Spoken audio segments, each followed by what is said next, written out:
Hello friends, welcome back to my channel. Salaar movie OTT date అయితే release చేసేసారు భయ్య. So పొద్దున్న లేచేసరికి ఒక దిమ్మ తిరిగే షాక్ అయితే నాకైతే వచ్చింది. ఇప్పుడు మీకు కూడా రాబోతుంది. సాలార్ మూవీ ఓటీటీకి ఎప్పుడు వస్తుందంటే రేపు సండే, అంటే ఇవాళ సాటర్డే మిడ్-నైట్ రాత్రి 12 గంటల నుంచి సౌత్ ఇండియన్ లాంగ్వేజ్లలో నెట్ఫ్లిక్స్లో అయితే సాలార్ మూవీ స్ట్రీమింగ్ అవ్వబోతుంది.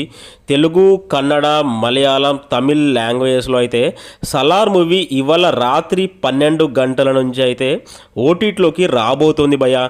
రేపు కృష్ణంరాజు గారి బర్త్డే సందర్భంగా సాలార్ మూవీ నెల దాటక ముందుకే ఓటీటీకి రావడం ఏంటి మామ, ఇదెక్కడి మాసరా మామ. నిజంగా చెప్పాలంటే అసలు ఇలా అవుతుందని నేను అస్సలు కూడా అనుకోలేదు. యాక్చువల్లీ అసలు ఏంటో ఏమో అర్థమే అవ్వట్లేదు. ఇంత పెద్ద సాలార్ మూవీ, ప్రభాస్ సాలార్ మూవీ నెల దాట ముందుకే ఓటీటీకి రావడం అంటే, సో దీనిపై మీ ఒపీనియన్ ఏంటో నాకు ఒకసారి కమెంట్ సెక్షన్లో కమెంట్ చేయండి. వాళ్ళు గుడ్ డిసిషన్ తీసుకున్నారా, బ్యాడ్ డిసిషన్ తీసుకున్నారా నాకు ఒకసారి చెప్పండి.